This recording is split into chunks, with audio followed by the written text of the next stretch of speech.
बच्चों आइए प्रश्न को देखते हैं। तो प्रश्न में दिया है प्लेटिनम इलेक्ट्रोडों का प्रयोग करके तनु H2SO4 की विद्युत अपघटन प्रक्रिया में कैथोड पर संपन्न होने वाली अभिक्रिया है।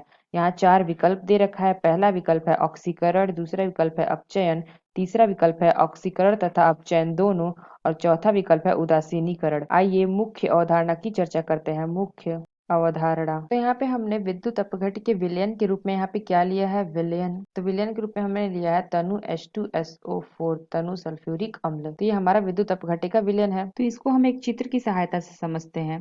तो जैसे कि यह हमारा कोई पात्र है और इसमें 2 इलेक्ट्रोड लगे हुए हैं। ये हमारा पहला इलेक्ट्रोड, ये हमारा दूसरा इलेक्ट्रोड, और इसको हम जोड़ देते हैं। ये हमारा माइनस, ये प्लस, ये हमारा सेल है। तो यहाँ जो हमारा ये इलेक्ट्रोड दोनों है, तो यहाँ पे जो हमारा सेल है ये हमारा क्या होता है, यहाँ पे हमारा जो प्लस है ये हमारा होता है कैथोड, कैथोड। और यह जो हमारा माइनस है ये हमारा होता है एनोड। और ये हमारे दोनों क्या है, इलेक्ट्रोड, इलेक्ट्रोड। तो ये जो हमारा इलेक्ट्रोड है यहाँ हमने किसका लिया है, प्लेटिनम का, प्लेटिनम इलेक्ट्रोड।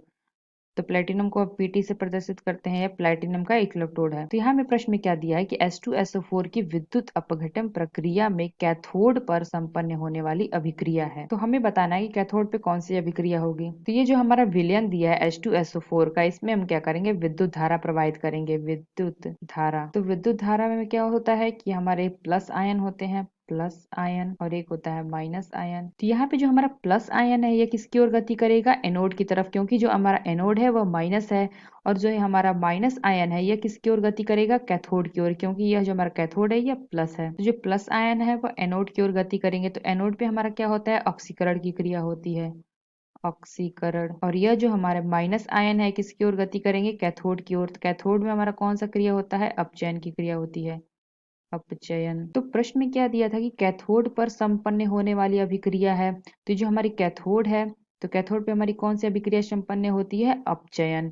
यानी कि कैथोड पे हमारा क्या होता है, अपचयन की क्रिया होती है। अपचयन में क्या होता है कि इलेक्ट्रॉन ग्रहण किए जाते हैं, यानी कि इलेक्ट्रॉन का लाभ होता है, इलेक्ट्रॉन ग्रहण किया जाता है। और जो हमारे एनोड है उस पे क्या होता है, इलेक्ट्रॉन का त्याग होता है, त्याग।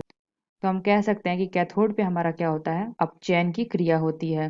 तो आइए अपना विकल्प देखते हैं कौन सा विकल्प सही है। तो पहला विकल्प दिया है ऑक्सीकरण की क्रिया, तो ये हमारा गलत है। दूसरा हमारा दिया है अपचयन, तो ये हमारा विकल्प सही है। तीसरा दिया है ऑक्सीकरण तथा अपचयन दोनों, तो ये भी गलत है। चौथा दिया है उदासीनीकरण, तो ये भी गलत है। तो हमारा सही विकल्प क्या है, बी, अपचयन। तो आशा करते हैं आपको समझ में आया होगा। धन्यवाद।